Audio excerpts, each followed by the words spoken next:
नमस्कार, मैं हूं आपके साथ सोनम राबड़ की शुरुआत करेंगे। छत्तीसगढ़ वक्फ बोर्ड के अध्यक्ष डॉक्टर सलीम राज ने मुख्यमंत्री विष्णुदेव साय को पत्र लिखकर प्रदेश में संचालित मदरसा बोर्ड को समाप्त करने की मांग की है।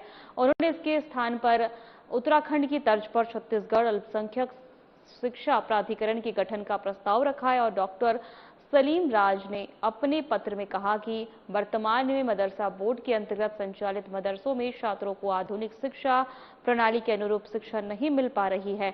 उनका कहना है कि सरकार हर वर्ष मदरसों को अनुदान देती है, लेकिन इसका अपेक्षित लाभ अल्पसंख्यक समुदाय के विद्यार्थियों तक नहीं पहुंच रहा है। वहीं उन्होंने कहा कि आज के समय में धार्मिक शिक्षा के साथ साथ कंप्यूटर विज्ञान और अन्य आधुनिक विषयों की शिक्षा भी आवश्यक है, ताकि मुस्लिम समाज के बच्चे प्रतिस्पर्धी दौर में बेहतर अवसर प्रदान कर सके।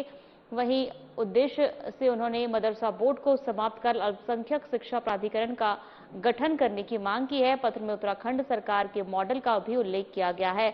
डॉक्टर सलीम राज का कहना है कि नए प्राधिकरण के गठन से मदरसों में आधुनिक शिक्षा को बढ़ावा मिलेगा और छात्रों का समग्र शैक्षणिक विकास सुनिश्चित हो सकेगा। उन्होंने बताया कि वर्तमान में छत्तीसगढ़ में कुल 418 मदरसे संचालित हैं। अब इस मांग पर राज्य सरकार क्या निर्णय लेती है और इस पर सभी की नजरें टिकी है।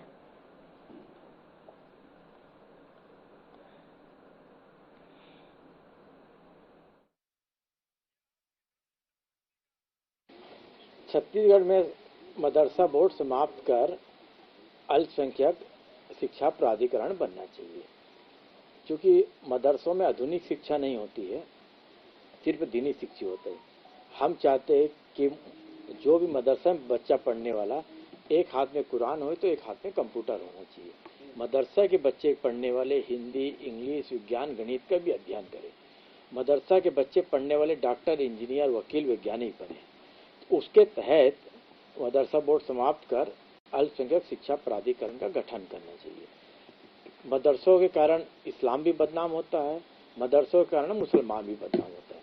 मदरसा को आतंकवादी फैक्ट्री बोला जाता है, कुछ लोगों के कारण ये बदनाम हो जाता है। इसलिए मदरसा बोर्ड समाप्त करा जाए और शिक्षा प्राधिकरण का गठन किया जाए, जिससे मुस्लिम समाज की तरक्की भी हो जाएगी, उन्नति भी हो जाएगी।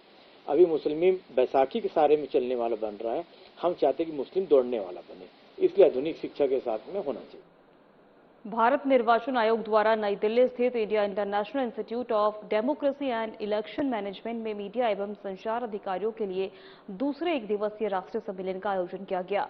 शुक्रवार को आयोजित सम्मेलन में देश के 16 राज्यों एवं केंद्र शासित प्रदेशों के कई जिलों के मीडिया नोडल अधिकारी, सोशल मीडिया नोडल अधिकारी, जिला जनसंपर्क अधिकारी और राज्य जनसंपर्क विभागों के वरिष्ठ अधिकारियों सहित 260 से अधिक प्रतिभागियों ने भाग लिया। छत्तीसगढ़ से सहायक मुख्य निर्वाचन पदाधिकारी, अपर संचालक जनसंपर्क विभाग और प्रदेश के सभी 33 जिलों के जिला संपर्क अधिकारी सम्मेलन में शामिल हुए। सम्मेलन को संबोधित करते हुए मुख्य चुनाव आयुक्त ज्ञानेश कुमार ने कहा कि भारत निर्वाचन आयोग की प्रत्येक कार्यवाही संविधान, निर्वाचन संबंधी कानूनों और आयोग द्वारा समय समय पर जारी पारदर्शी दिशा निर्देशों के अनुरूप संचालित होती है। उन्होंने सोशल मीडिया पर प्रसारित होने वाली भ्रामक और फर्जी सूचनाओं के प्रति सतर्क रहने और जानकारी के प्रभावी प्रसार के माध्यम से गलत सूचनाओं पर अंकुश लगाने से मीडिया एवं संचार अधिकारियों का सक्रिय भूमिका पर बल दिया है। उन्होंने कहा कि हाल के विधानसभा चुनाव में रिकॉर्ड मतदान प्रतिशत भारतीय मतदाताओं के निर्वाचन प्रणाली पर गहरे विश्वास का परिचायक है।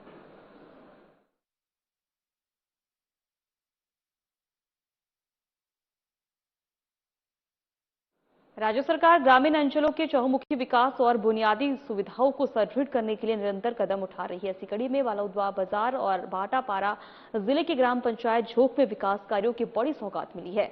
राजस्व मंत्री टंकराम वर्मा ने यहां कई जन कल्याणकारी और विकास कार्यों का भूमि पूजन एवं लोकार्पण किया है। इस दौरान उन्होंने ग्रामीणों की मांग पर क्षेत्र के विकास को और गति देने के लिए 27 लाख रुपए अधिक की नई विकास योजनाओं की घोषणा की है। ग्राम झोंका में आयोजित इस कार्यक्रम में राजस्व मंत्री वर्मा ने महामाया मंदिर, सामुदायिक भवन, केश डबरी, प्रवेश द्वार, पचरी निर्माण, महतारी सदन, मुक्तिधाम, शेर तालाब, गहरीकरण तथा रंगमंच भवन सहित कई अधोसंरचना कार्यों का विधित्व भूमि पूजन किया है। इसके साथ उन्होंने कुर्सीपारा में नवनिर्मित सामुदायिक भवन का लोकार्पण कर उसे आम जनता को समर्पित किया है।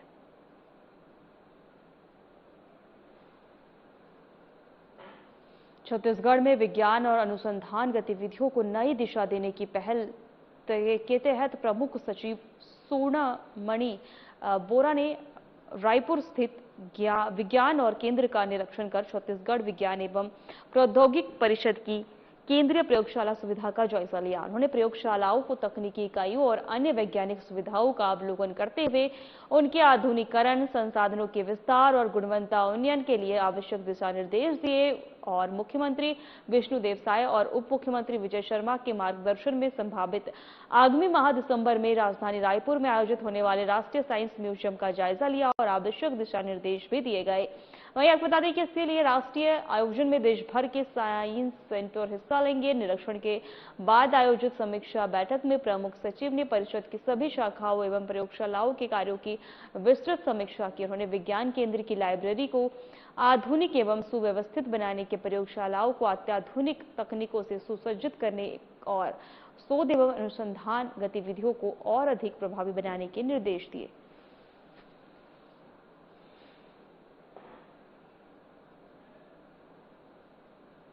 वक्त हो चला है छोटे से ब्रेक का।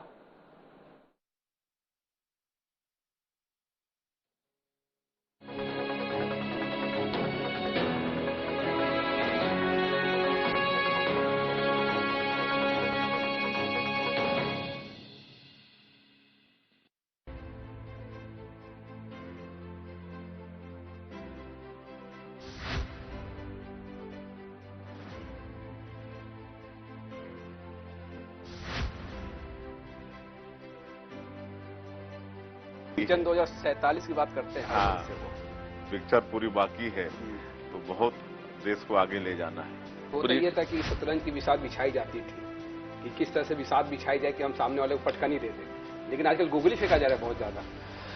क्या सामने वाले गोगली पर सिक्स नहीं लगा पा रहे, क्या लपक लिए जा रहे हैं? कांग्रेस पार्टी के बैट्समैन तो गोल्डन डक में आउट होने वाले हैं।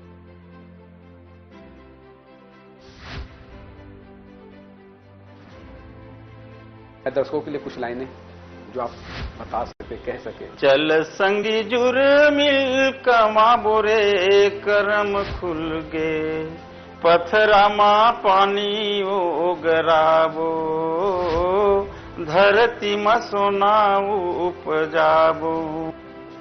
2014 के बाद से भारतीय राजनीति को किस तरह से देखते हैं? 2014 के बाद से इस देश में उन्नति का, तरक्की का, इस देश के लोगों के जीवन स्तर को ऊंचा उठाने का, गांव, गरीब, किसान, युवा, महिलाएं उनके जीवन में कैसे खुशहाली ला सकती है, अगर ये एजेंडा पहली बार तय किया है तो मोदी जी ने तय किया है।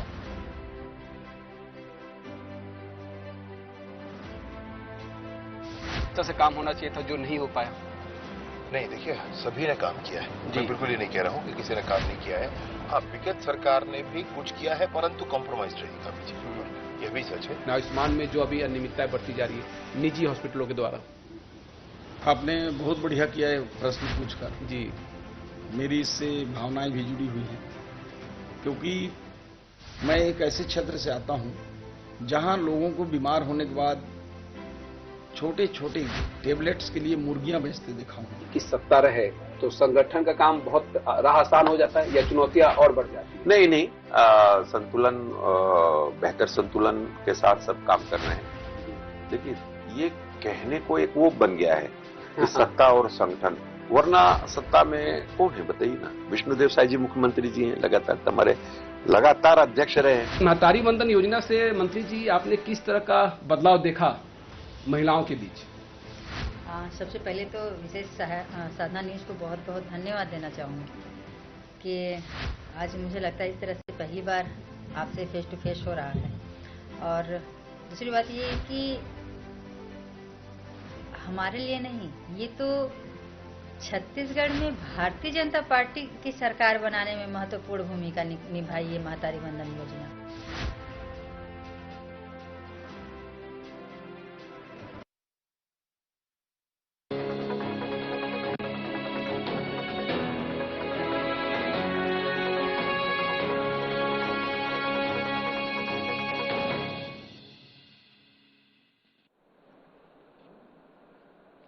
ब्रेक के बाद आपका स्वागत है। खबरों में आगे बढ़ेंगे। धमतरी जिले के प्रतिभाशाली और आर्थिक रूप से कमजोर युवाओं के सपने को अब संसाधनों की कमी नहीं रोक पाएगी।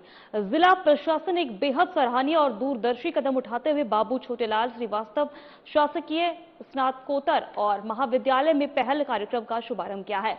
इस खास योजना के तहत जिले के युवाओं की प्रतियोगी परीक्षाओं के लिए पूरी तरह निःशुल्क कोचिंग दी जाएगी। इस अवसर पर विद्यार्थियों के सही मार्गदर्शन के लिए युवा नामक एक विशेष पुस्तक का विमोचन भी किया गया। कार्यक्रम का उद्घाटन करते हुए धमतरी कलेक्टर अविनाश मिश्रा ने इसे युवाओं के भविष्य निर्माण के लिए एक मील का पत्थर बताया है। उन्होंने छात्र छात्राओं को प्रेरित करते हुए जिला प्रशासन का मुख्य उद्देश्य उन होनहार युवाओं को आगे बढ़ने के समान अवसर देना है जो आर्थिक तंगी के कारण महंगी कोचिंग संस्थाओं का खर्च नहीं उठा पाते हैं। इस निःशुल्क कोचिंग के जरिए विद्यार्थियों को बेसिक फाउंडेशन मजबूत होगा, जिससे वे हर प्रतियोगी परीक्षा में सफल का परचम लहरा सकेंगे।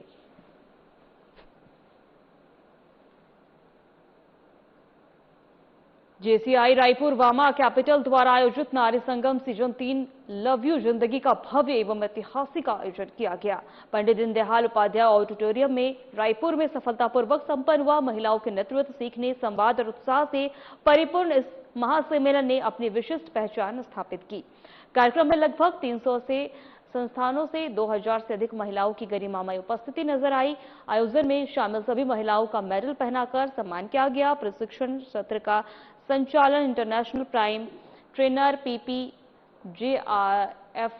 राजेश अग्रवाल ने किया। लव यू जिंदगी विषय पर आधारित अपने प्रशिक्षण के दौरान प्रशिक्षक राजेश अग्रवाल ने कई उदाहरणों के माध्यम से बताया कि ईश्वर में हमें इतना अच्छा जीवन दिया है कि जो कि पूरे ब्रह्मांड में और किसी को नहीं मिला है।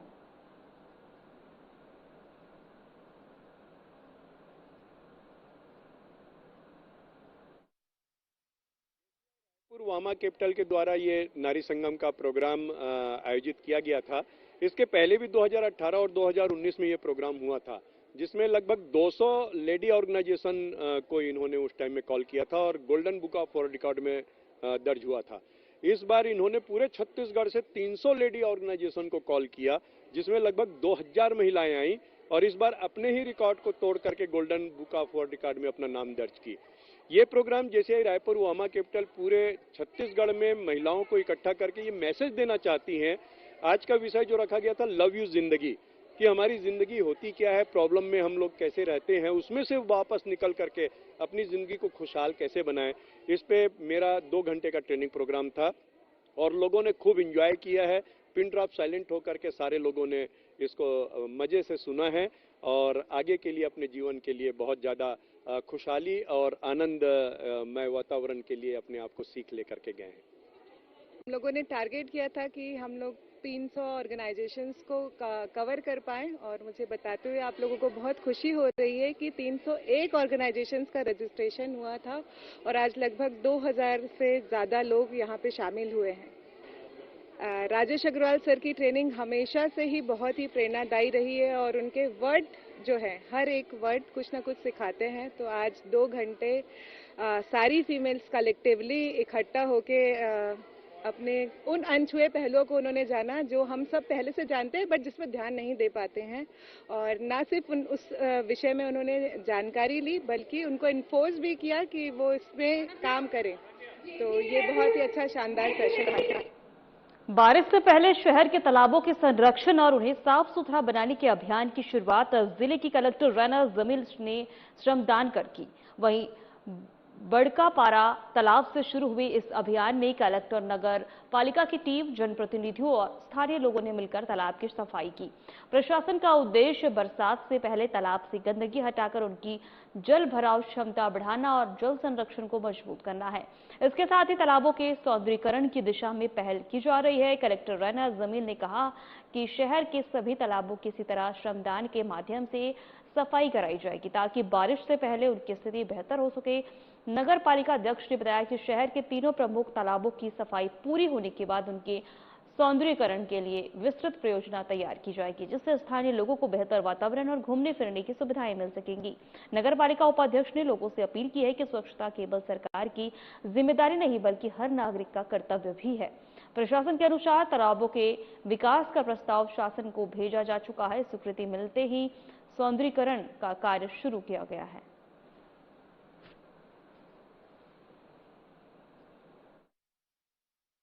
क्योंकि अभी बारिश का समय आने वाला है और तालाब के आसपास में जो है काफ़ी गंदगी हो गई है, तो आज बड़कापारा तालाब से इस अभियान की शुरुआत की गई है। शहर में और भी ऐसे जितने तालाब हैं, आने वाले दिनों में हम लोग सभी तालाब की सफाई जो है वो श्रमदान के माध्यम से जो है वो करवाएंगे, ताकि बारिश से पहले जो है वो एक तो तालाब का जो है सफाई भी हो जाए, साथ ही उसके जल भराव का क्षेत्र जो है उसमें भी थोड़ी वृद्धि हो। तो इस सफाई अभियान को उसी सौंदर्यीकरण की शुरुआत के रूप में देख सकते हैं। बस्तर जिले के तोकापाल ब्लॉक के ग्राम पंचायत भड़िस में अवैध रूप से राशन दुकान को संचालित करने का मामला सामने आया है। गांव के सरपंच और मां लक्ष्मी स्व सहायता समूह के अध्यक्ष ने कलेक्टर से लिखित शिकायत कर आरोप लगाया है कि समूह के सचिव ने अध्यक्ष के कथित फर्जी हस्ताक्षर कर पिछले 9 वर्षों से राशन दुकान का संचालन किया। शिकायत में सचिव के खिलाफ एफआईआर दर्ज करने का, राशन दुकान का आवंटन रद्द करना और दूसरे समूह के देने और पूरे मामले की निष्पक्ष जांच करने की मांग की गई है। शिकायतकर्ताओं का कहना है कि सचिव से विवाद के बाद समूह के अलग हो गया था। इसके बाद कथित रूप से जाली हस्ताक्षरों के आधार पर संचालन जारी है। वहीं मामलों की जानकारी मिलते ही पुलिस को दी गई। इधर प्रशासन ने मामले को गंभीरता से लेते हुए एसडीएम तोकापाल को जांच के निर्देश दिए। डिप्टी कलेक्टर ने कहा कि जांच में गड़बड़ी मिलने पर संबंधित सचिव के खिलाफ नियमानुसार कार्रवाई की जाएगी और पूरे राशन वितरण की भी जांच कराई जाएगी।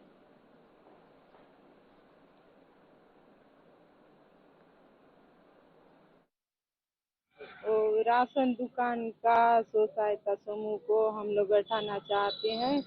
वो फर्जी दस्तखत करके ना, वो सचिव है वो जाली दस्तखत करके चला रही है। मेरे नाम से ना जाली दस्तखत हो रहा है, जाली दस्तखत कर रहे हैं, बहुत वर्षों से हो गया, तो मैं वहाँ से हट गई हूँ। तो क्या चला रहे थे स्वसहायता समूह के द्वारा आप लोग? राशन चला रहे थे। वहाँ से चला रहे थे? हो गया करीबन 8-9-10 साल। मेरे नाम से ना फर्जी दस्तखत कर रही है और ना वो चला रही है अकेले। सरपंच द्वारा आवेदन प्रस्तुत किए हैं। पूर्व में ग्राम भरिस गांव के राशन दुकान का संचालन महालक्ष्मी महिला स्व सहायता समूह को दिया गया था और इनके समूह में विवाद होने से अन्य सदस्यों द्वारा फर्जी दस्तखत कर राशन दुकान का संचालन अध्यक्ष के नाम से किया जा रहा था, जिससे क्षुब्ध होकर आवेदन पेश किए हैं कि महालक्ष्मी महिला स्व सहायता समूह द्वारा राशन दुकान संचालन नहीं करना बताकर अन्य समूह को राशन दुकान संचालन करने हेतु आवंटित किए जाने का निवेदन किया है। निराकरण हेतु अनुभागीय अधिकारी राजस्व एसडीएम तोकापाल को फिलहाल हमारे खास बुलेटिन में इतना ही। नमस्कार।